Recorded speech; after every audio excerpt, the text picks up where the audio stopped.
nè anh không lớp ba thằng ba không quỳ trong con ta và thằng lớp ba thằng không quỳ thằng trong con một khát thiệt thú hạ xuống thằng trong tay tắt con rồi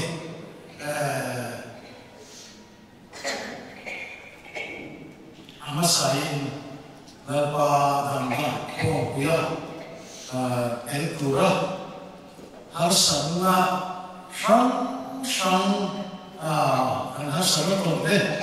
bục li không khóc mày xuất hiện bằng thara là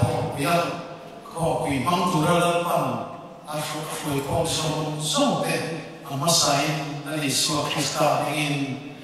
kan lolong coba sebaik kan lolong so này bài bút sang cái cần chia này cần khó quỳ thu quỳ ô sai một phần đủ hà rõ thì khác anh em hà rõ quỳ rem hết mày sai một phần đủ hà rõ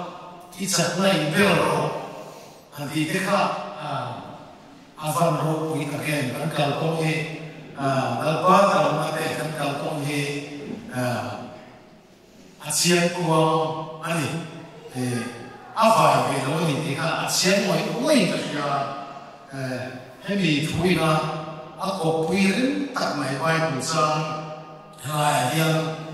cần chia cái rồi lại thằng có những thông bị bung sổ sang thằng trong hiện đi sai ông mày là đi sai đâu anh cái này đâu về xíu sang đi cái này Indo ra thường thế chúng đi sát thiếu anh ấy về mà quý nghe tất bộ chuyện thế và thiên địa thế nào anh ấy dọc xíu anh thì đây hiện nay quý này hiện nay về học mấy cái này Indo ra Abu Dhabi cái này Indo ra thường là cái chú quý nghe tất chuyện thế và thiên gia thảo thiên kim cô tu thế cái này thì cả ASEAN cái số đi bây giờ là coi như chiang thủ mà sẽ là rồi quý ta sẽ đến cái tin cái này kim tế mà sắc anh nói là cái đó là cái nào sang đua khai lalu karma aku tidak tehi lalu pasna pautang kuda ni handi deka akan mati kan kuite tulah terbaik bencana siapa deka arok kita seta lalu pagi teh lalu paku dek sampai rintu tehi kami tinuna hinton tinrek tehi Mishina masuk main bukan ni usia ASEAN tak ni mewah rindu kami seorang lepas mereka saya tempat suatu kalau dia helai kau pilot tu poyan Mishina aja masuk mereka kalau kau main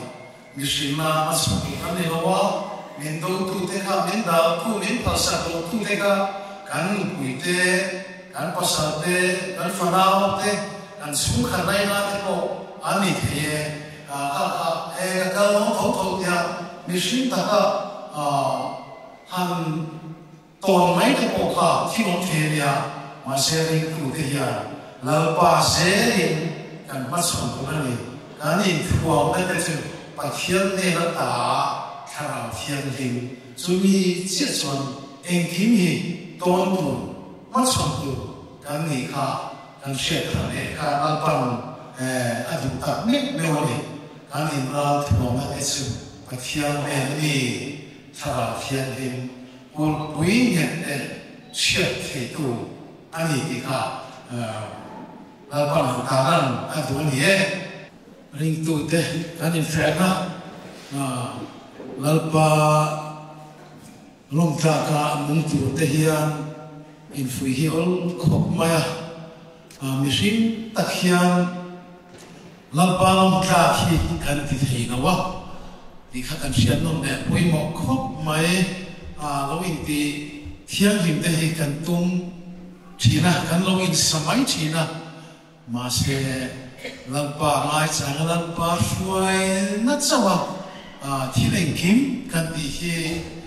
lalpa lom tla mal som tla chatuan tlang to thlenga mal som na chu ni ti kan hriat te hi poimo khop mai una nu ren puin lalpa ram moi tum te po khan ani po kha lo tana min phur tu tu hi kan phur mayang ti hi ama om khop maya lalpa hi min nun sak tu kan nun pui angai lo lalpa hi min nun saka min phura adu da na engkim ke mani manga machur tu hian ai kal re ngani kan chunga hian om re ngani chu ga chuan lalpa kan chong zel mai hi chu ta chuan lalpa hi om le thei na wa atuangin a chemai so thirani ti te hi kan thian thang te hi awan poimo ta ke pathian pai tung trai ngo lele van siam tu Abraham pathian Isaka pathian Jacob pathian kan pathian jungnum pen tukina nan ma dam na in khom pui voi som pathum na mang tran thei dura lalpa nan ma dam na te nan ma nai cher me ei cher zo to te chu ti chuan lalpa nan ma na hi khom te helai mona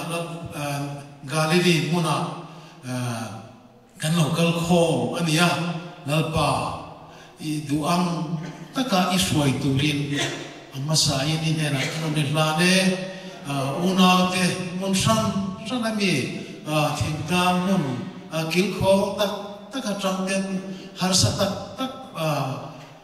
khir tak chungwa te harsa tak tam tak te donak tam tak karate omin chung te paltangin nalpa helai mun helai puna nan ma dam nan khop pui mang thei tura lalpa min hip kho ma wangin lom thu kan thira che lalpa nan ma iduang tak chuan min hruai na nan ma kong dik taka kal thei tura lalpa min hruai na zong te kan van lom tak lom thu kan thira che tun hun hununga hian lalpa tluk san na hun nang ma ri tu te na nang ma fa te na nang ma ang tluk san na hun che hun run pui chu alo thlen chho me ka lalpa chu tiang in ke ni chu nang ma dam ta te chu nang ma chu thira isuai anga tura kan taya ithu ta ka min she ta wangin kan van lom ta ke lom thu kan thira che one program nangin amin tuan sakte engkim chu iduang taka min ten sakturin ine na kanon nin lane kan hun mang tu ra irwaman unanu re pui nang ma kung sa tu wa iduang taka isher chu lalpa tuna po I program kan chuak thei turan chak na tharate ituam se siate kan mua kan van lo tak van ro pui tak lo thu kan thira che kan hun ban tu song te iduam taka min len so sak turin nang maro pui na sa le sula ai po thei na lalpa inena kanonin manin kanonin tu ta lalpa nangin iduam takin min shoyan se lali so Krista mingin inena kanonin manin kanonin kultire amen tuna chon kan hun te una nu re pui kota kan ran tonga amana duangin lalpan aswai angin aduang nilwen lalpan aswai angin han mangol se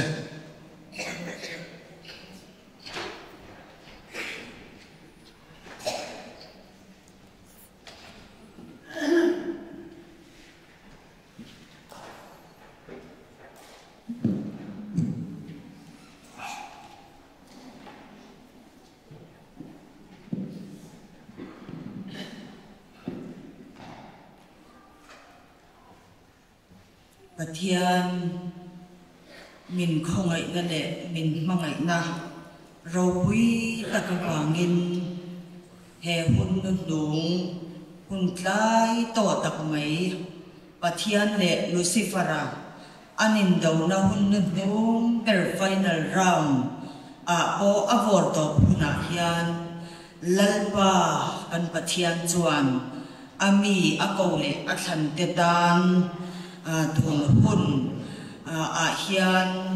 ne tu taksa kan din thei zel na tur atan insertion na hunte amata na insertion na hunte mang thei le lalpa dam nei khom pui mang theia lalpan min han shuai le tamai hi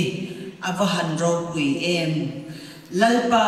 Israel te Pathian kan Pathian chung nung ber chu fakale choi mo in lo om zel sila ama chu chu lo ro pui ber zel ro se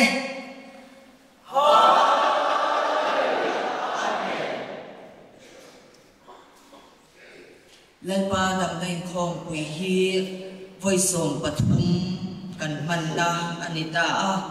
lalpan kum tin voi khat tal in mang thurani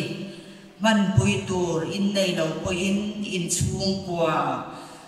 chau poin in mangang in chung kwa a in man thei lo ani poin nangma chau tal poin kum khata voi khat tal lalpa dam na in khom pui hi in mang turani ti in lalpan min pia a lalpa Pathian thlup san na hun rak tha taka khovel hi atol lut ta a sakol lal ram te lo ding chuak chau me kin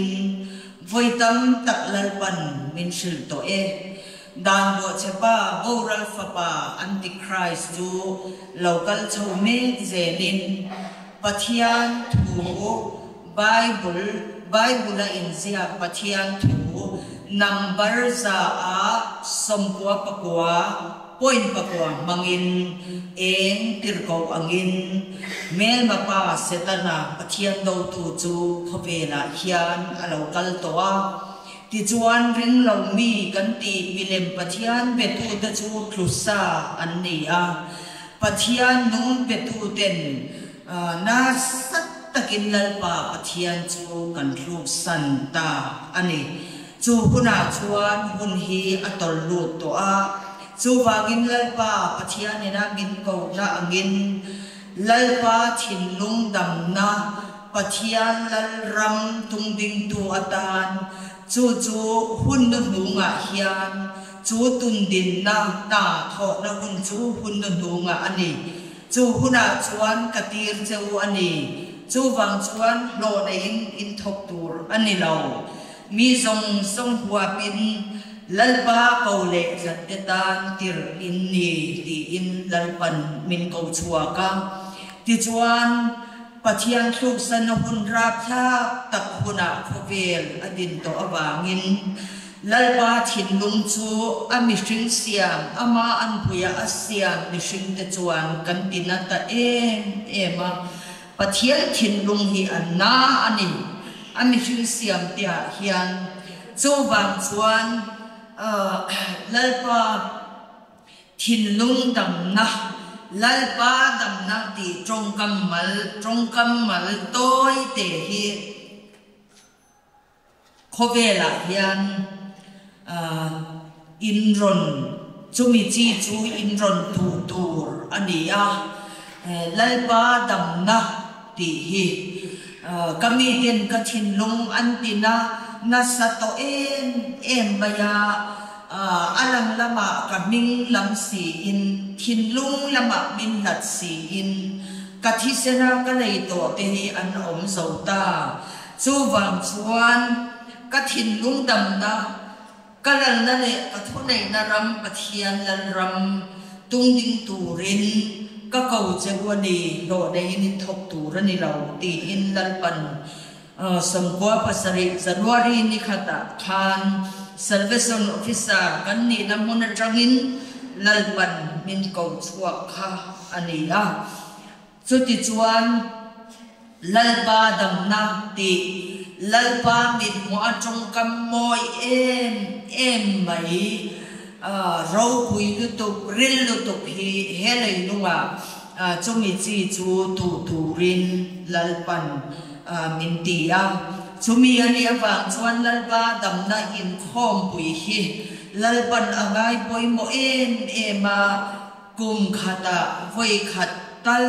in bang tur ni man pui tur in nei lo po in chung kwa chau po in mang thin tur ni ti in lalpan min sila ti chuan min sil kum atang chuan tun kum thleng hi lalpan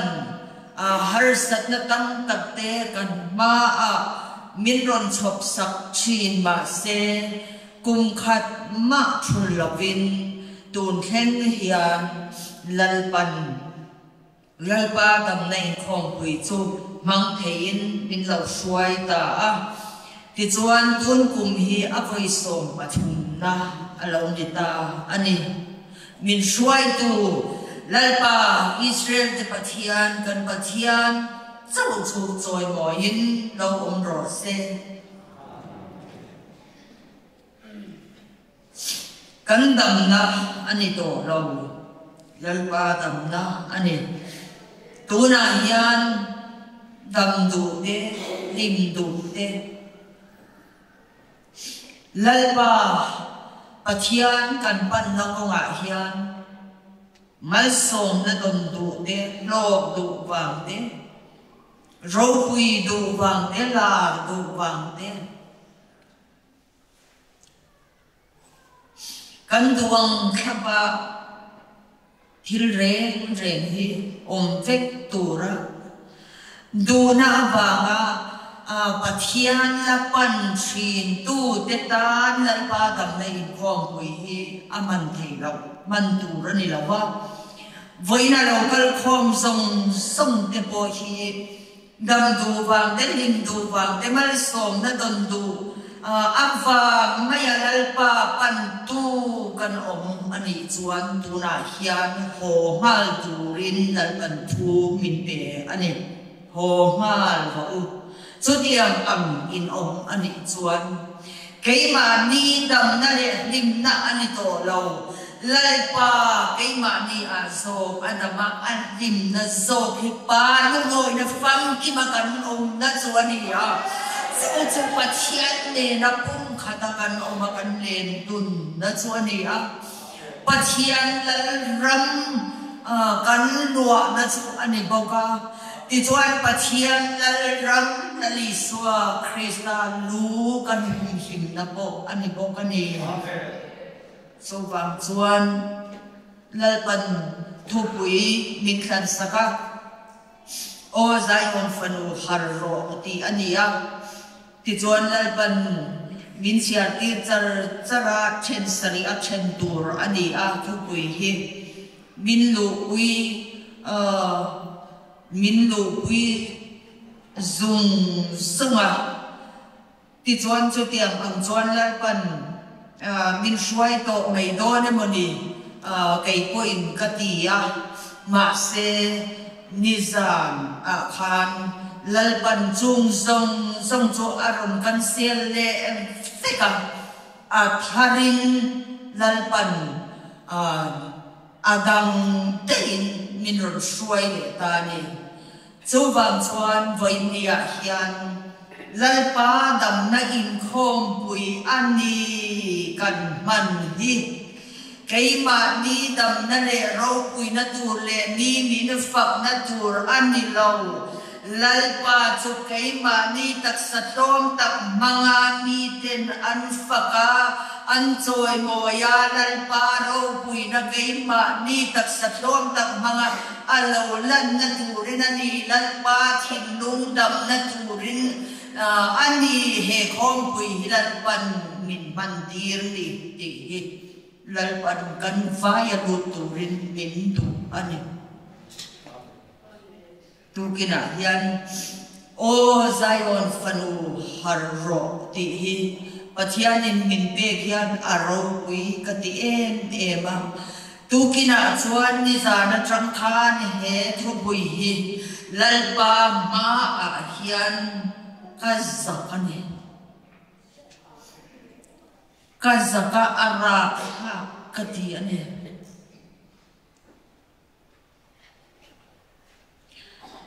Zion fanu di chu Pathian fa te tina ania chu Zion fanu te chu har ro di nga ya kan om hi lalpa ma yan kazak moi an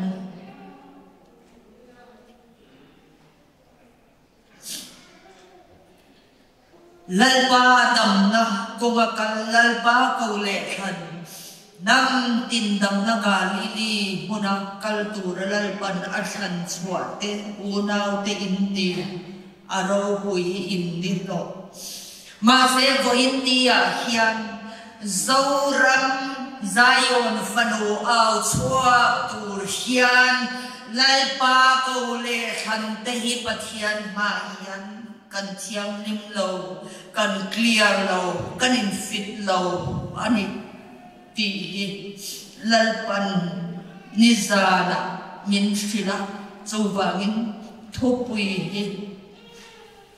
thopui chen amin chen sat to akha aron kha nang lam ta dai mai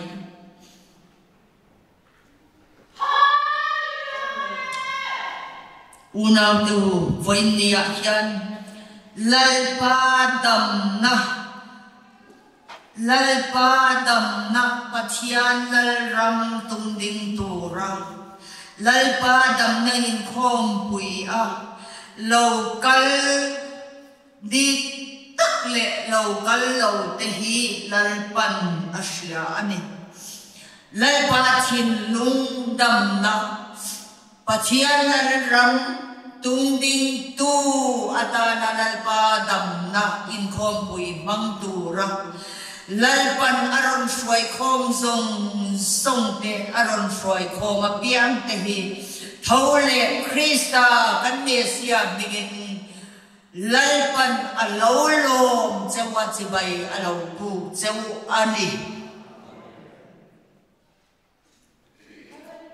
amai ro chulal padam na nilaw mani ro pui na le mani chak zong tipui khing tura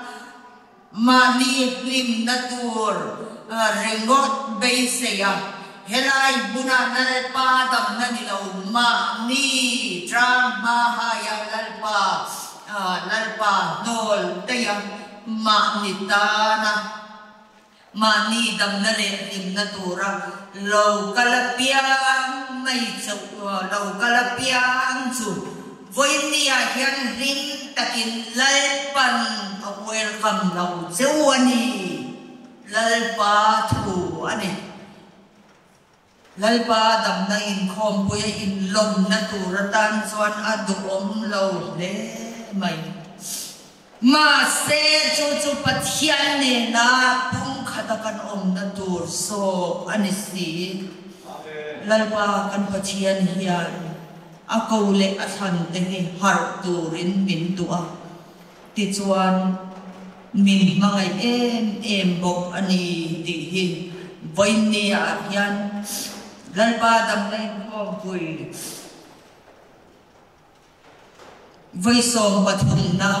kan man na hun masa pera hian lalpa thu in chung thu te chu lalpan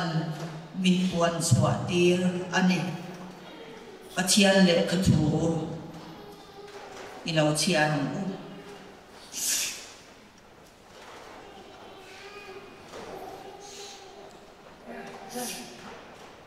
Pathian in voina ale khabu thiam lim min than sak ta chu chin thia du dan kan avaya in kan chiar man lo mai theya chowang chuanin voin atana lalpan min pe lo chin chia lu ten kan lo chin chia theinan Genesis bong som ni pan ni chang ru atanga chang som pani ani a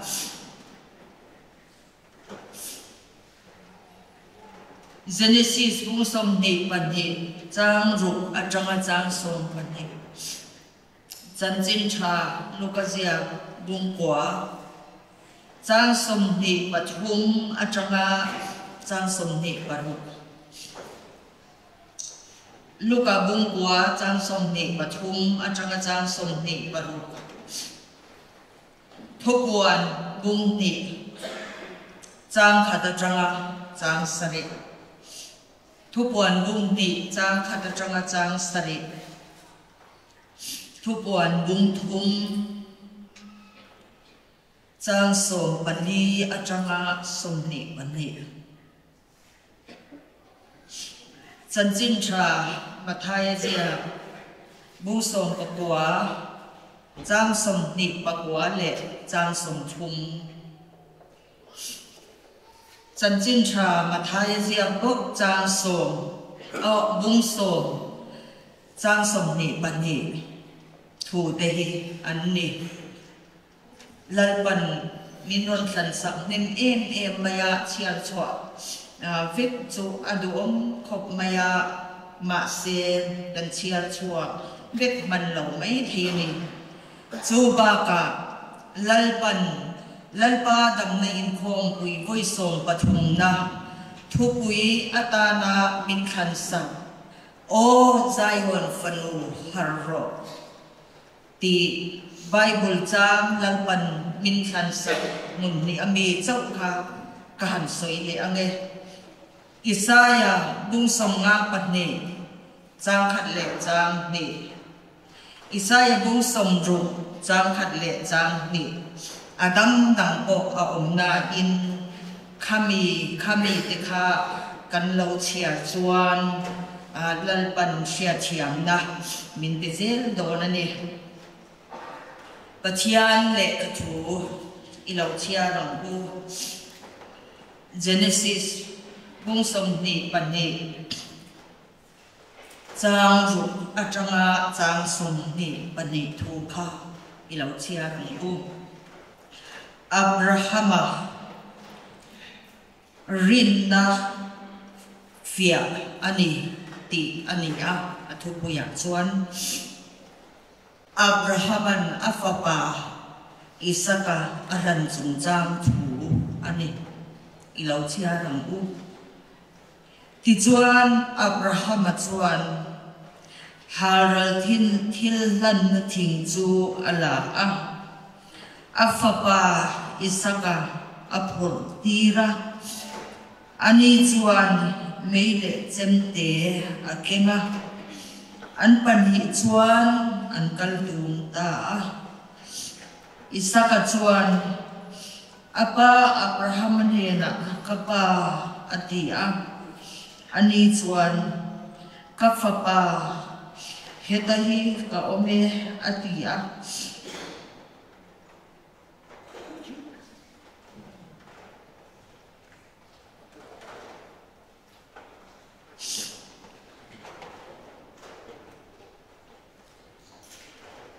ani chuan ente meile thing chu a oma ma se haral thil lan tur berang nang chu khoya nge ati a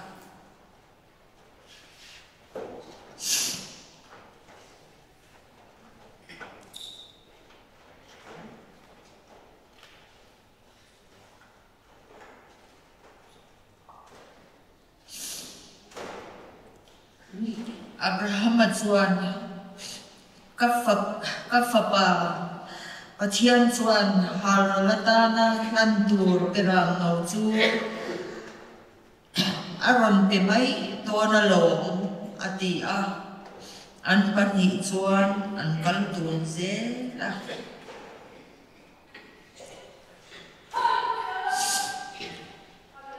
ti chuan Pathianin alo shil na mun chu an wathinga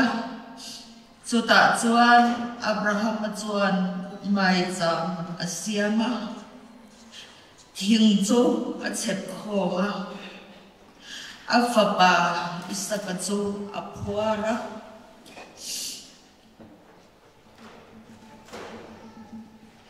mai chama thing chunga chuan amutir ta Abraham chuan akutin ahan pana afapa thaturin chemte chu ala nima sela wana thangin lalpa van tirkovin Abraham ti in aron ava ani chuan hetahi ka ome atia ani chuan laupang chunga khan ikutla thak su engtin ma tisu ifapa nei chun ngei po keimatan ipe phal awangin pathian ichi tak setani ti kaseta ati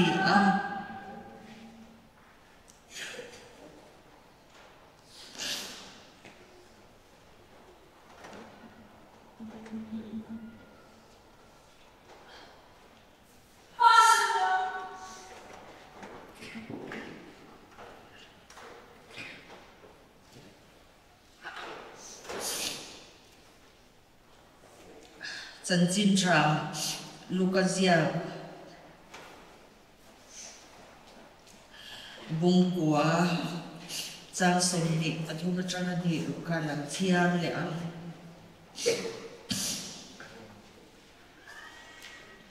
An Za Nena He Thu Hi Asoya Mi Tu Po In Mizui Adu Chuan Mani Shom Poi Salavin Ni Tin Ama cross kuchung zelin misui rose tubo ma di sahimna thalal chuan achana nga tubo kaima awanga ama nun chan chuan chumi nge chuan ahum him so ang min ko peli akumin nei sela intichia in boral si sela atan nong na tur inge tubo kaima le kathu za kuyapia mishil fapahi ama vantir kote aparo puinate avantir kotiang limro puinate nen alo kalbuna chumi chu aron za kuive ang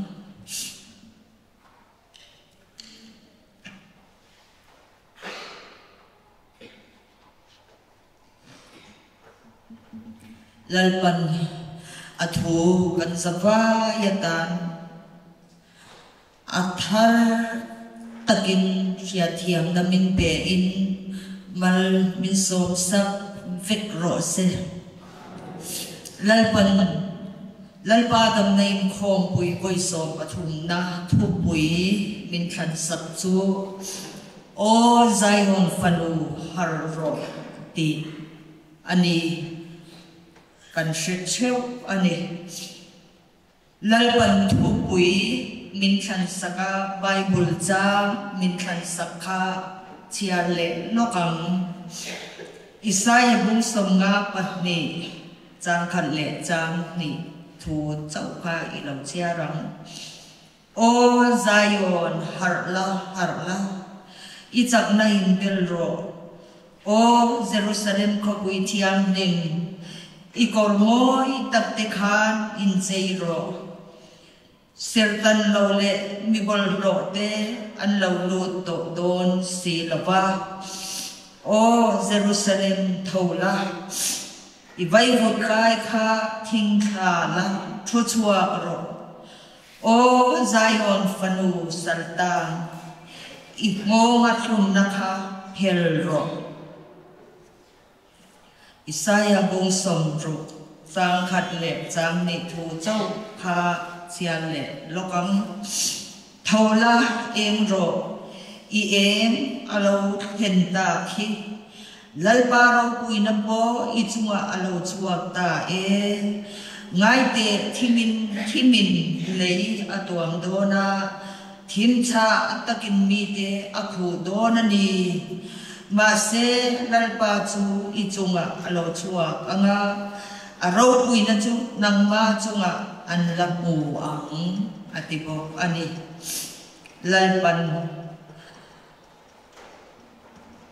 lalpa dam nei khom pui thu pui min than sak o Zion fanu harro ti mga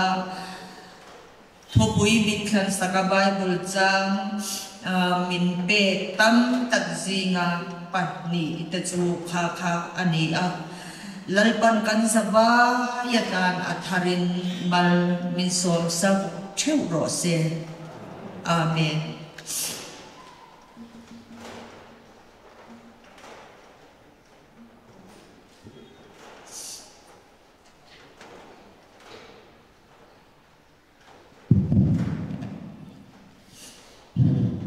lalpa dam na in khom pui hoi so pathum nalai mai mang thein lalpan min shuai ta an thu pui dur po o Zion fanu har ro ti ani a ale lam taka chuan pathian nam than zofa te Ephraim Israel nam bera bo te chen naram zawrama nge hian Zion fanu lalamasa chu alo thleng don to a alo thleng don nai to a chu wang chuan o Zion fanu har ro in ta na ka hun bi huat chu alo thleng don ta e in ta na ka hun bi huat alo thlen ma chuan Zion fanu lalamasa ram chu mel fel taka kala fel karon sin fel na tur chuan hun thim tak in ma chon do na thim cha takin lei lung hi aron tuam do na ni in ram hi aron tuam do na ni chu bang chuan o Zion fanu te u har ro u ti in zona tha Ephraim Israel nam beram bo zong song hi lalpan har do ro u ti a min au na ani a ani kan ni amai ro chu voinia yan ka sai ang khan ni sana lalpan au tu atana thothong bom zon tu de chu mi pui ma tong san ni nan kal ti thu kan pathian le kan thu akan mo angin pathian thothong chu lali so Krista chu ani a lali so Krista chu chuan lali so Krista tharau chu kan chunga omin min lu chil ta chuan a zon tu chu kan tak sa chu alo ni ta a bom chu ban thin lu alo ni ti thu te po lalpa ko le than te lalpan min sia tir fek to ma se chu ti chung chuan lalpa hun birwa araman ampung puya hian lalpan kan taksa mangin thu puan atua Zion fanu har do ro ti amin puan ti ra tua ma se nin lalpan ni zana kanena thu aron soita chu ti ang angapa au chhuak tur te chu ka kole ka than te lalpa thin lung dam nam pathian lal ram chan chin tha puan chua na pun nam tin dam na ka leli muna kal thura ka kole ka than te Joshua ne na ka lepa awam aga ka lepa ta te ho ka kole ka than te ka ma yan in fresh to lawa in fit to lawa ni chu wang chuan in bagay na masa kain banta ral na thinga te lo chuk ro ate in kir pot lo chuan in out wa e dor lo bani lalpan tin min ron beta unaw tu voina hian lim ta trap lawa lalpa hun pirwa pathian nam than zofa te Ephraim Israel te hun bi chu hun nu nga ani chu kan hun bi chu lo sin don to tia din taka puang hor mai tura ka in ngai tua mek la in lalpa thu alo senga unaw tu Zion fanu te kan ni a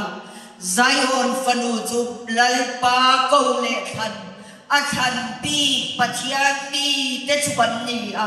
chu Zion fanu nama min thang tu lali suan hum him tu atala nama min thang tu lalpa kan pathian chuan kan ram kan nau nam nela kan hun bi alo sen don ta ati au tura min ti me lai hian keima ni au tura lalpa san le ako thusung bom zon tu te chu mi pui ma tong sang ni in an kal tura ni atiam khan ram mi pui zong le ngeli mi zorama speaker kan ti te ronggol turo pui tak ti te thusung mi inti ani cho lalpanati nilaw thusung mi inti tam tak te po ina kan mong phe po an mu man lo khopin mi pui ma a zo ram mi pui te ma tong sang di dalpan min kal dira cho tiang ang mi pui ma tong sang dia akal dir te chu voi nia hian ram mi pui nela o Zion fanu te u harro kan la di thailo kai ma ni so khi o Zion fanu harro nalpan min kin bansa ani unaw tu Genesis mong som ni panit jang ru atang kan siara kan Abrahaman afapa Isaka alantu kan Noah Abraham ang point min kau mase voi niya yan lalpan kan nena so itumtak may so Isaka zoka ani Isaka ang amin kau na zoka ani katsiyar point katraplaw te lawani Abraham le afapa Isaka zo patianin Abraham nena Moria sa nga ifapahan no atia an kalang an paninan kalang anin biyak dan tetsu tunakan kanan siyata anika kapa atia Isaka chuan mele chemchu a oma mase haral tur beram no hi abom lo ve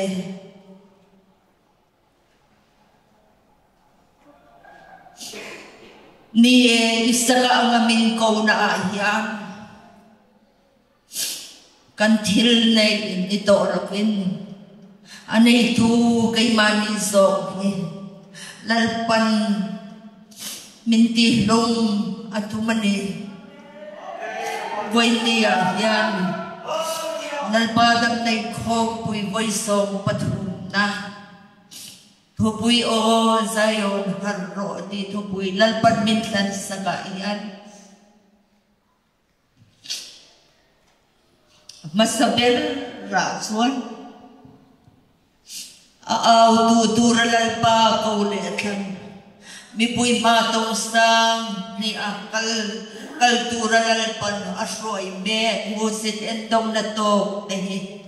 lalpan mintilong patatumani unaw to o Zion fanu harro titurin lalpan min hakani titurin lalpan min hakani unaw to thilaw chuan nung theilaw thilaw chuan nung theilaw thina zo chia khan practicalin nun na cho om zo kani voi niya hian kan pa pathian chuan min suai kapa mele chem chua haral tur beram no chua lo ve kan di mo haral tur chu kai ma ni hi kan ni he mi sing lui pathian do dal thin to lai pa ko ne han kan ni to do boin Tulong bom zon tu tetin munami pui ma lalpan min kaltir to no po yan ni tindakar din minute din second din ang lai may po emesin apatyan daw dal trin tu at hi ring ang ayan ni so at hi na mun isa kamay sa matwan haral tilana lantura sunang lekay kan ni basaan ni lalpan min siya siyang tin sila voy niya yanin o chuan tur kan ni naunaw tu isa ka chuan ahal rala om natur ting su apuani Tika kan siya ni ral na tinti lalpan abo mingatan po amin ziatir na ani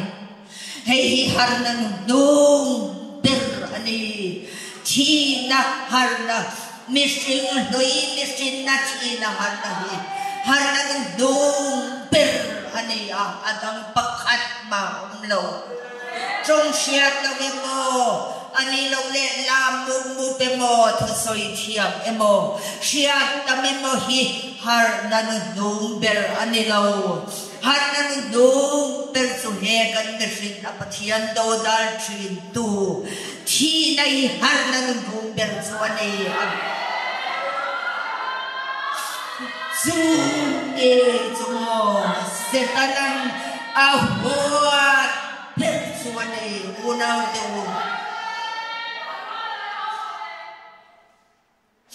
lalpa lalisu kapangit seni kanun hiyanung chinasin pathian ni ten pathian kan rosan larat sa luduk ten alpan min mutira zong zong te sa TV ako ang may naron lang non ani tun una yan sa time lai chuanin lalpan sila na huwad zong se anin kaswayang se nga nagina hulaw na kalze na prituan mitam taksya tamin sila na huwad zong per katitir doon si ani minti Suzo lalpa patian yan rabdik katung lam nilapin min rabdik tir selani Setanan ahwan penso patian daw tu hemerin na tina hiani setanan ahwan penso setanan hiya hi atheve lawa ropi zok sang zok ni na chu char ni ba in to matheve ro thi athe ro chu wa ni the ro tat chu Ato lalpa lele par siang tu patian tu ingin tidak jual athei tasia hei dong nak bukera pohian lalpa lele par alcung nung ber Israel di patian mingin Israel di patian ang bang jawin ako le atan Israel tardit te pohian kan thei apa in setanahi atal anihi voihania yan setanahuan song takin kanvain lalpan subaw ruwa chuan min shuai nun neta lalpa subang dimong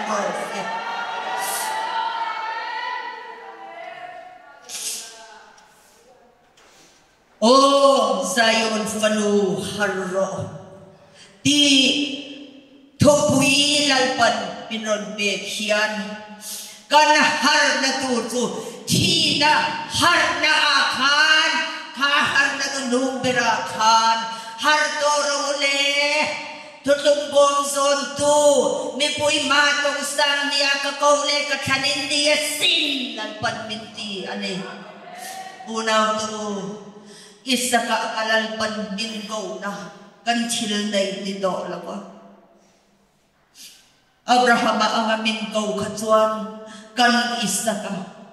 mo kan ngay ber te kamin la sa lan turin minti isa ka mai sa isa ka angal pan akaw lesan de min shuai na hitsuan anay tu kay mani so kanilan pan dilum bintung ni zu ngun ngay may chu khen turin lal pan tu na yan min ka ani isa ka chuan amahal rala aom na dur ting te ka ahan bu abu ni ti kan mo a kangay to ang kapit sa yan ti anaan an bafa kanan siya lo tenen an kal naka judiyang ang chuanin kay ni po kan kal nakakan ru so a boy ve chin ro halala kan om na tur ting ka kan bu a kan kal nakani chung po chu kan lo the gil zau ta emani tu na hiya kan halala kan om na tur kan chim put te chumo chia tia in te kan khom na tur hol te van sikul te lai pan min sakira sumle pai te thane tui kan sen ate kan ru kan ngai to na kan sen kha khang kha har la kan om na tur kan chin kutani chuan ta ka om lo a chuan tia lai pa ka chuan ro se voi ni a hian no har la kan om na tur atana kan thi mut lo ni reng si lal ban di tur bin pek sang de lo ka chuan te thok re bin di na de ka thok nem bi in di na de alo hian a hal ran da tur thing a chep khoma pu khom treu si hian hal ra om thei lo mi shin hi alo ni thei si a voi ni a hian lalpa kom ti kani lalpan kan ne na puan hi sa tuan nun na komani kan ne na puan hi lam mo patak om lo lam ve turin lalpan min dilaw takom lawanan pangaya lalpa kam na yung khom kuya kalmay may durhian lalpan min divelong lalpa hiyan min mga yun lalpa at patiyan min mga yun abahan drill kan pen bawa kan kalpen lalpan apal lawan lalpa sa paginong rose unaw to it's one tun hunayan alay tu kay mani so hiturin lalpan min ngata anihi voi tia hian athi theilawa piang mai chu athi theilawa piang mai chu pathian lalram chunga pathian lalpa kaule sanjinga thuve kukin engkim ti ve boxi thungai thabe si zai ve si lam ve si la te po dong ve si hian in nei na Krista ne na in nei na puan sin lo kha loi joy na roi kil na mun pin ka na po khan ala om thei ani kha khatiang ang mi kha kani ang ti kan lao bel tu rani thil dang song ai chu chu lau om pathian mi te om khom na chuan setana po a om ve gu kani ti kan pathian le ka thuwa kan mu lalpa ko le fantasy nga hiyan kan mi manun tin hilalpan asya setana po lalpa ko le fantasy housing nga hiyan setanan a control plat mai setana taksa ni in a chukuk ve thei vet ani chuwang chuan voin nia hian lalpan isa kamay chaka lalpan min nga ka hinurin min nga ka ti chuan kay ma ni nghe mày hiện cần thiếu này luôn dùng thì đồ là ba anh ấy tu kay ma ni nghe mày hiện cần đi xin na dùng thi rala pa pathian luôn na Kristan luôn na chawadin chuan na tak lalpa thin lung liang ti dam na tak tin chua tu hian lalpan o Zion fanu deu harro min ti ani ti chuan thubuan bung di thu lalpan voina min pe ka phanin kan bua thubuan bung ni a phanin chang khatanga chang sari FSC kwa cầu sản tên na athu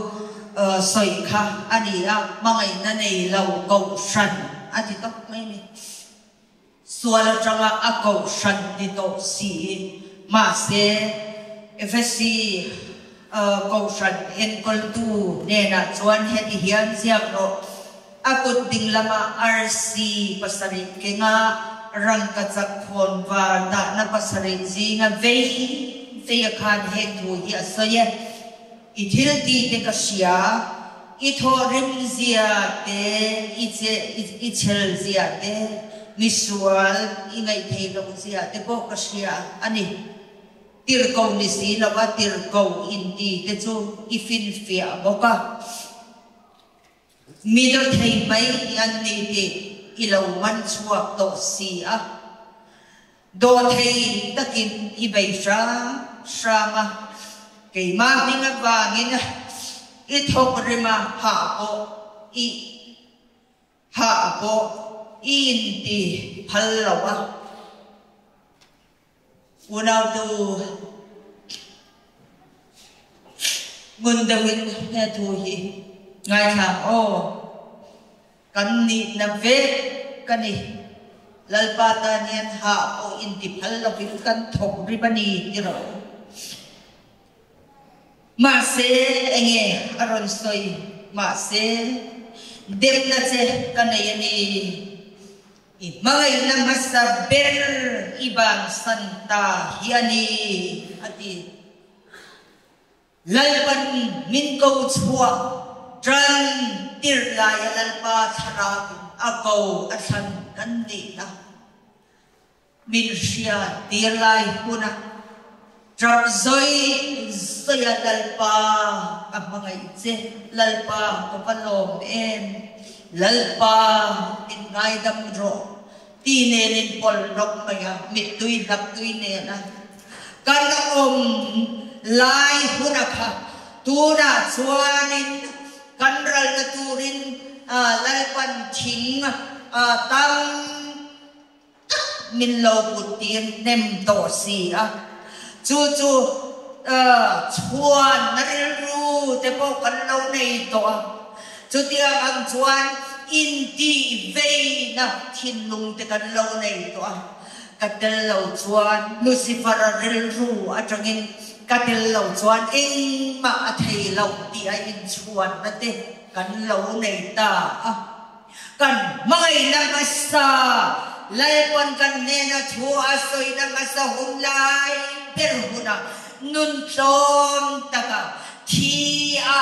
lalpa ma kaninlan na hun ka kan mangay na masaka kan lauban sauta chubang chuan enge aron shin chua chu chuan tu demo mi tu demo thinlaw na te in soy chiat na te ani law na in rel na te inti bing bi gom na te pathian lal ram chunga katiang ka om ngai lo chu zong zong chu aron ra chuak ta chu wang chuanin unau tu lalpa kan pathian hian ithil di te ka sia ithorem zia te ichel zia po ka sia miswal i ngai thilo zia te po ka sia sin tirko ni silawa tirko inti te ifin fia adan te po ka sia midot thei mai an ni zia te po iman chuak to ani iti thakop mai do thei takin ibeisha shama keima mingaba in ithop ne ma ha o in iphallo ma se ibagai na masa ma se dem na se kanayani i magai na masa iban ta ka fa ngin lalpan binti ani voi niya hian unaw du lalpan min ko chuatran tirlaya kanon kha lalpa tharamin minang puyamin khoi lai hun akhan ipian narama kirle ro ti akhan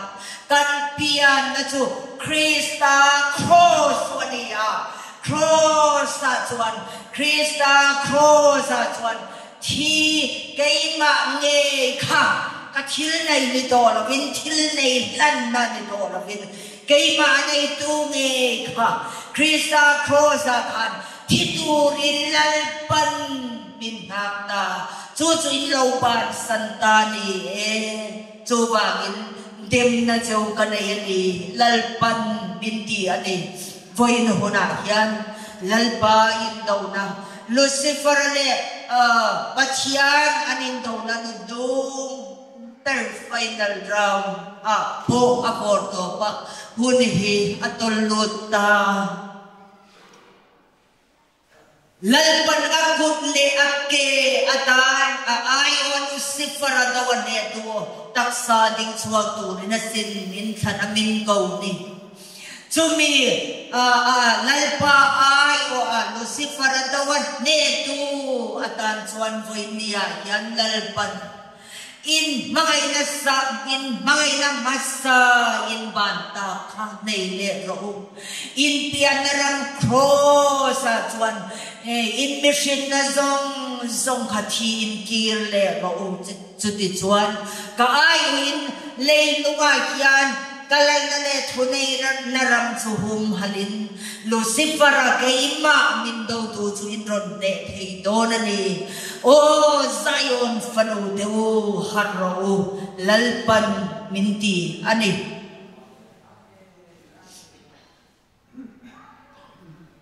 khoyai tala klunge ini shrela inlam le bokla ma iti ngai kha tile ro lalpan minti ani ma ganti ngai chu cross thi na kan thi na kristanera khet pe awa thi a phuma oma thole krista taksa kan thole na cross kan pian na nge maya kha kirle turi lalpan Zion fanu teu harau minti ani Suti lang sungin nila kalau kal tutanga ikon pa ta nang kason mayate abahan laon kan kon pa ta nang lalpan min son sak hi hilaom takani coba cuan tun hunahin kan ranatur kan chinatur lalpan titur bimbe arang bolna ting min putir zong tehi harakan om natur mayari cuan tur aom lo lalpa apang sawin hey lalpan titirani tina lalpa ko esan o Zion falunay running in bangay na masa galaw kirle rahu lalpan minti ani tutukan harta masa ber tursu ani tisuanin jang so padi tukuan bung so patung jang so padi akat lau tikai ko shan kan mule lau tikai ko shan I an enle lokap lau tikai ko shan en kol tu nena hen hian siap ro amena jin omale siap pui tu dika pachian thian siap bulakhan he tu hi soi ithil ti tesukapsia ivo heklava isan heklaw ivo emo isatemo kadu ani so wangin sa silaw vot bok silaw ilong chan sa wangin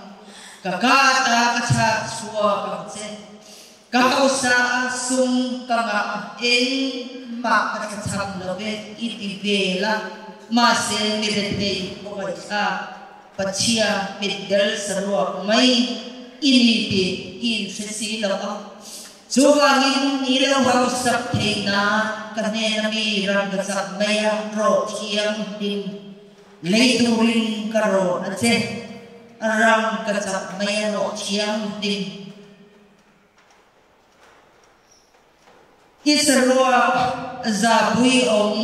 pungoy na tombawarte imitin amu fiat na imitang noi tur mit na dam doi tesu kanena mi lei bokam che kap mga pira chu kazil ha kathun thin chu anon chanen ngai sindro lalpan minti ani o zion fanu deu lalpa ole han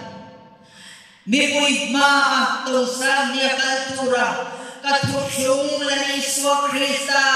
katutrong original kami isyel tinira tutrong harkape kapapa laniswa Krista zon tuwatan mipuig ma to sa niya kaltura kakaulit kasantew tunay lalong silaw pat silawa ino bangin kakatrin kachak suwag doon jawasin bangin kakatrin kachak suwag doon natur jawin o zayon panutew haraw nung siyaw po silawin ang su dahil pangayangin kalmay na isu ing matisu intutu intisu Asa miningay sa malaw nung silaw tun kanayso inay po yun sa waraw reto kaniti hisyaw kay matsaw miningay sa akin tiin miswal yan ang may kanil ay swantur reto kanaylaw swantur kanaylaw lalbarong kabol kadito po Dito, lalbarang bol namin pwede po karal na po at hingkapon may litin siya. Miswal din ang may kaning karal pa, minay ka protein. Inti na mo, karal karing cross, mula sa malokilin, tetro. Miswal kay mahin po kapin ino mga karal karing katunay na ram, katinong damsap na ramso. Humhintulik. Kay manen eduin kogel pumahian inhunpi alaw pinto doon siya alaw na ito ni hunihian na anayaw nang tinta hunpi karwasa ka ang naramri depo kakamsak veganin subang suwanin kanang chan sofa de Zion falude FM Israel ng tirapo laniswa Christian Cross at hina mga karon zon mule ta Christian nena kwan kenpe operin mula tine mula pupong ng relose hindi sa kulso Chúng đi toàn thâu lê Krista tất sa Israel thar biar dik tất ni lain. Lê Lui Krista lên Ramadan áo suatu in karuat zawani. Su in hun suara in trando tosin. Inung piero ketoto in tiang rakile in maina sabat in maina masabat ka. Lalin nero in piang Krista kosa swan. Tidurin, tiring turin karaw ngso zawani lalpan atin miswal ten may chanareng lalo swan turbo nilo dinera so lalpa ay wang chilani zuimi demoni lawle tua tu emo ru emo mati apo ru agapu inin kadra apo khatiang khan in vok dum nate aom ani khamo khatiang agaswal ra laulang kha miswal lalpa pathian hian miswal tetan ka omani ati hian khatiang ang swara laulang katiang agak om kha anilaw hilong trong takalpa ma suatu nei lawa lalpa suin kain kimania patian ro pui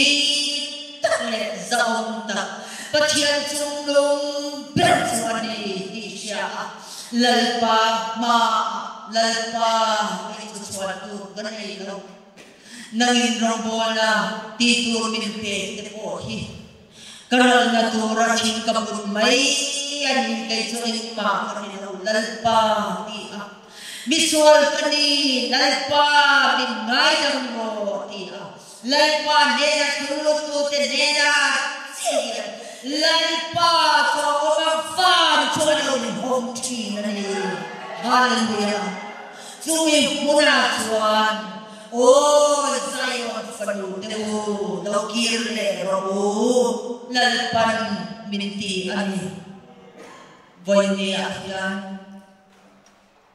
lalpan napoy mo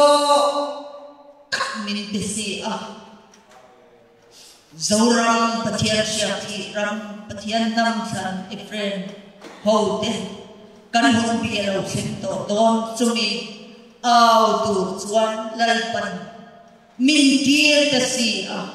coba suatu nang tu bisin nang shesu tuan in malau tok rimchon kan ni don kan la bak alam bak mayala chon kan ni don coba in lalpa kau le athan Mipui madau sang yakal turan perkacang kani aciam ani aciam lawani law aciam na sumo zoram mipui zoram na zom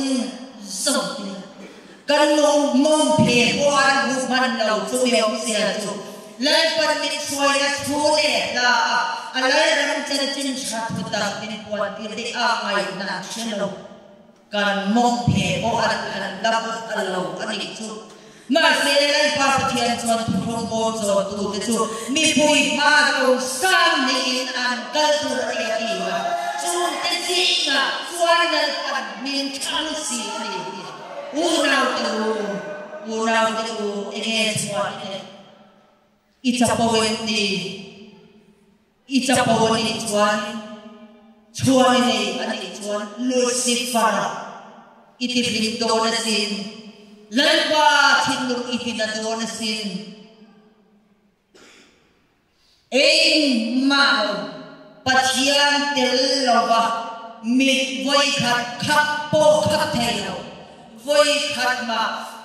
trompo trom thelo kan ni nei kan chetia lalpa tello hian ma anilo daksana pin kan kune kan ke kan visit helo lalpa afa Sani he trong kan chuan in tani satuan na te phei chu an ni lo le zol chu shiat sa yatia kanung kan che kan ei thia kan in thia kan zum thia kan e thei te mo lalpa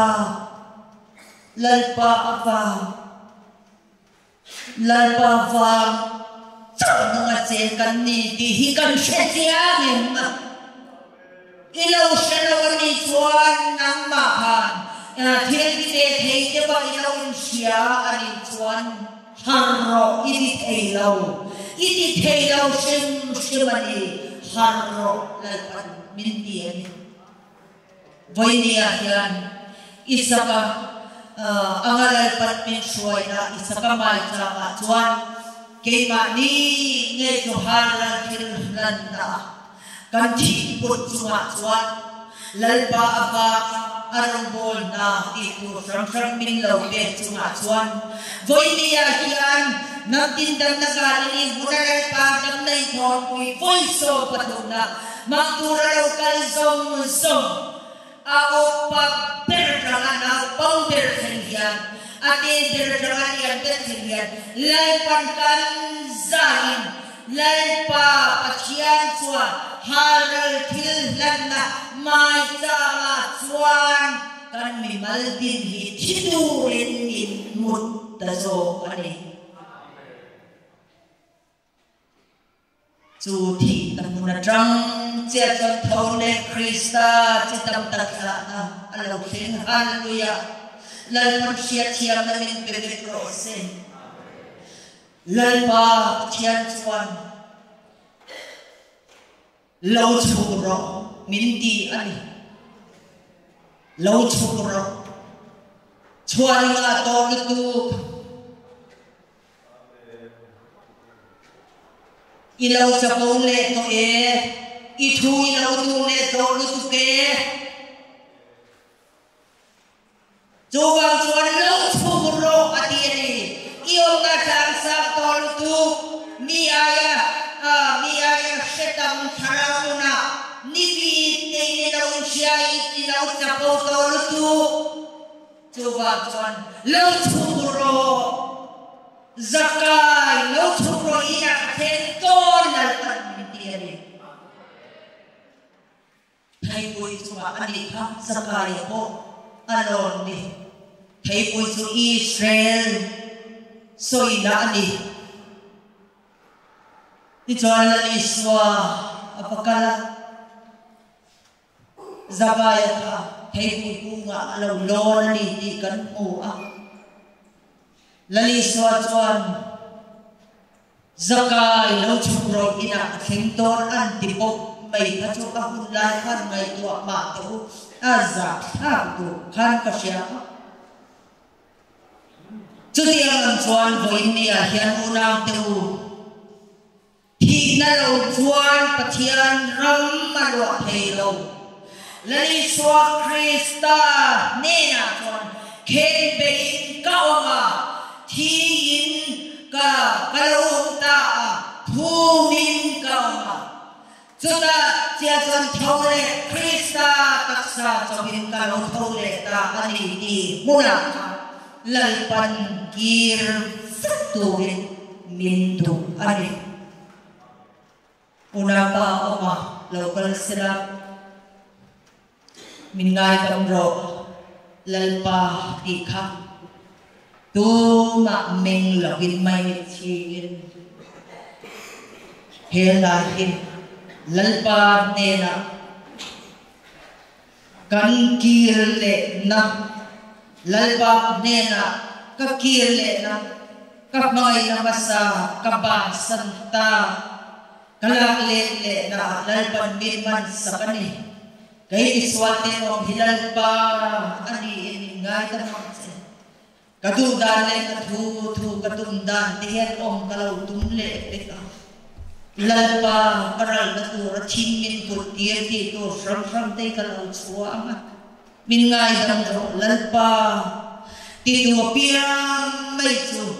lalpa ma kan chim chi emo kan ding emo chu tiang ang chuan kanin lan don nia ena sak chung hian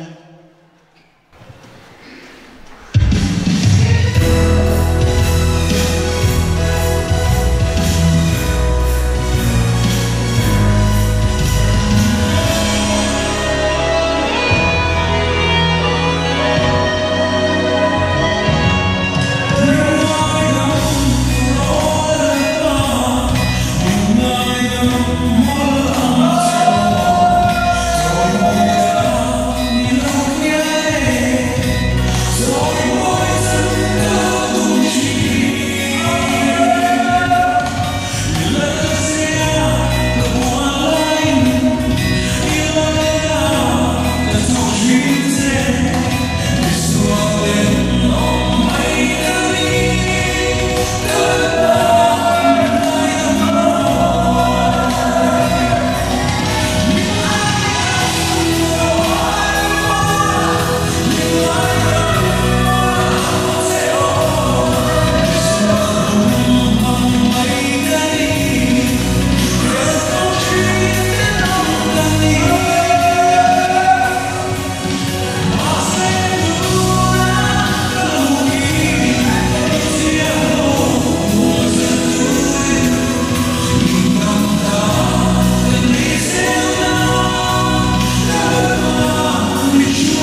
pathian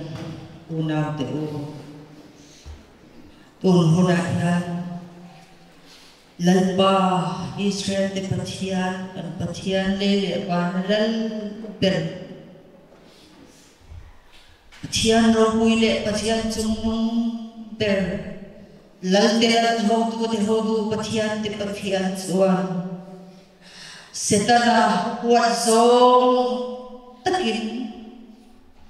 lalpa mayan minitir megari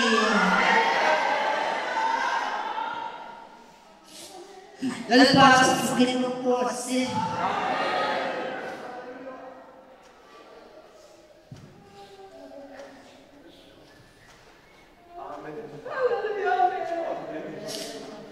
bisuan din ang may lalpa siya pagpuan lalpa suchimi tikan ni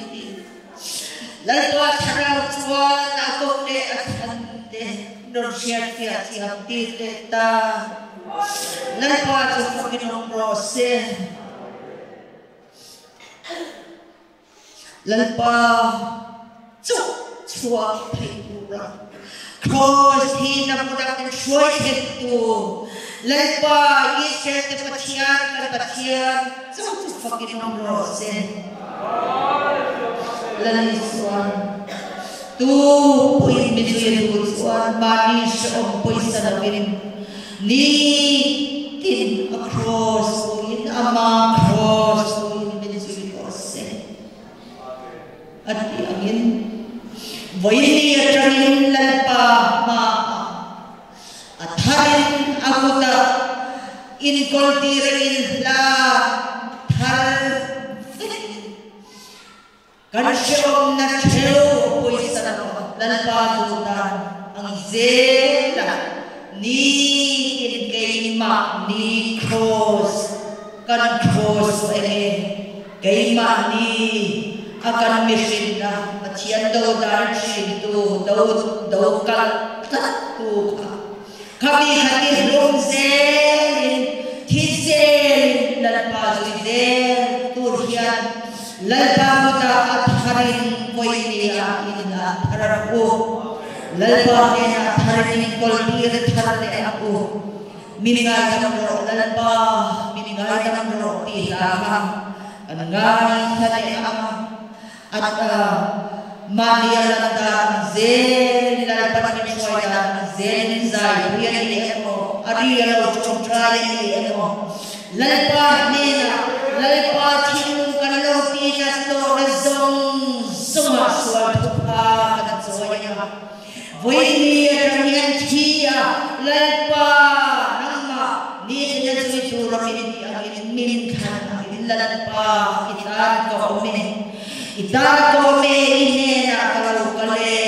tiba kali thay kanay law nama puta karo koltir tok may diin katsuan song tilte da powin pathian rantimer hektu tilsong kan thil no lo chin kan trong suam chin kan hoihan kim mai kan kalato song ni lalpa niya ay dam din lalpa puta tanan ni koltir o la minngay sa ro ila mangkham lalpa niya suwal pa choy niya nile don niya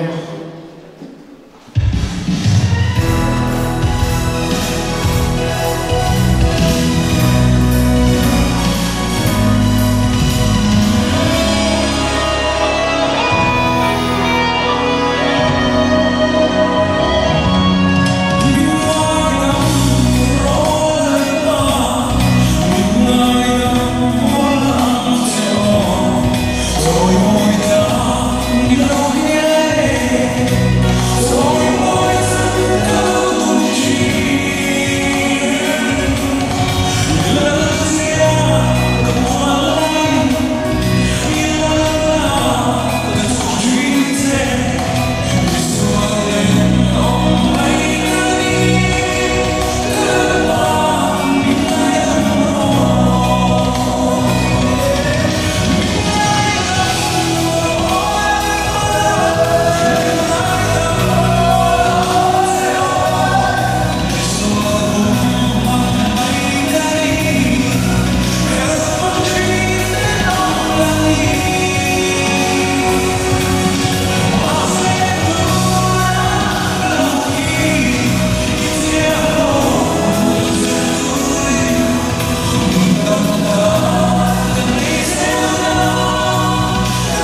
Biterong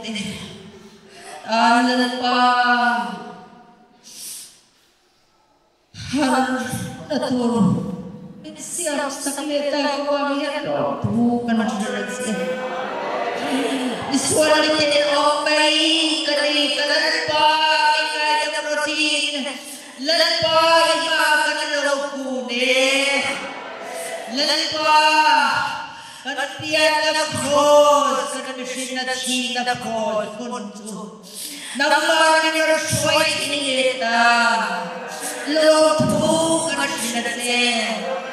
lalpa kanpalawin suatu re nilawin biterong leriswal talaga ng suiko mani harya Lothu kanashinate lalpa itinulugan din na chini Kanjung dir po cheese